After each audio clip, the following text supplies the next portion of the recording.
গাইবান্ধা শহরের প্রাণকেন্দ্রে ঘাঘট নদীর পরিত্যক্ত ৪ কিলোমিটার অংশে ২০১৮ সালে শুরু হয় ঘাঘট লেক নির্মাণ প্রকল্প।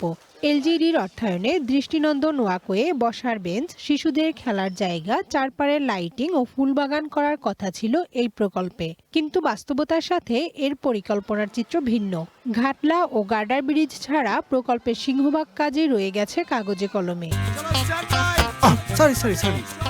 লাইফে কখন কি হয় গ্যারান্টি আছে?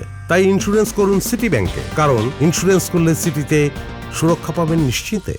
ঘাঘট লেকের অবস্থা খুব খারাপ, মানুষ চলাচলও করতে পারে না। যে লেকটা দেওয়ার কথা ছিল, শিশু পার্কটা দেওয়ার কথা ছিল, শিশু পার্ক তো হয় নাই। আপনার যারা এই প্রজেক্টটা নিয়ে এসে কাজ করছে তারা পুরোপুরি গাইবান্ধা মানুষের সঙ্গে কথা বলে। কাজ অসমাপ্ত রেখেই ২০২১ সালে লেকটি পৌরসভার কাছে হস্তান্তর করা হয়। বর্তমানে লেকের পানিতে ফেলা হচ্ছে ময়লা আবর্জনা ও বর্জ্য। দুই পারের বাড়ির নর্দমার কারণে লেকটি এখন দুর্গন্ধময় ভাগাড়ে পরিণত হয়েছে। পর্যাপ্ত আলোর ব্যবস্থা না থাকায় সন্ধ্যা হলেই এখানে বসে মাদকসেবীদের আড্ডা। সন্ধ্যার পরে আমরা ওইদিকে যেতে পারি না, নেশার আড্ডা একটা বসে। এমন কষ্ট হয়ে দাঁড়াচ্ছে, ওখানে বিভিন্ন রকম ছেলেপেলে আড্ডা দেয়।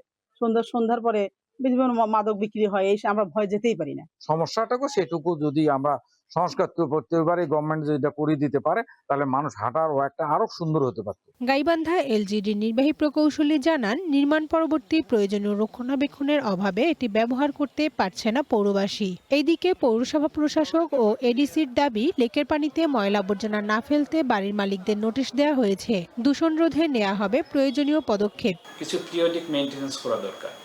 সেই মেইনটেনেন্সটা ওখানে আমার মনে হয় না যে হয়েছে। তার কারণে কিছু কিছু জায়গায় দেখছি ব্লক সেট হয়ে গেছে। তারপরে কিছু সিঁড়ির নিচে দেখলাম যে কলামগুলিতে হলো রাফ সার্ফেস হয়ে গেছে। সুয়ারেজের লাইনটা লেকে দেওয়া হয়েছে, তো এটার কারণে আসলে এটা করা যাচ্ছে না। তো আমরা তাদেরকে নোটিশ দিয়েছি এবং তাদেরকে এটা ইমিডিয়েটলি বন্ধ করতে বলেছি। গাইবান্ধাবাসীর স্বপ্নের ঘাঘট লেক আজ অপরিকল্পিত উন্নয়নের এক নির্মম উদাহরণ।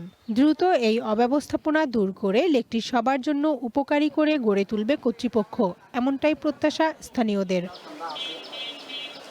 One national desk.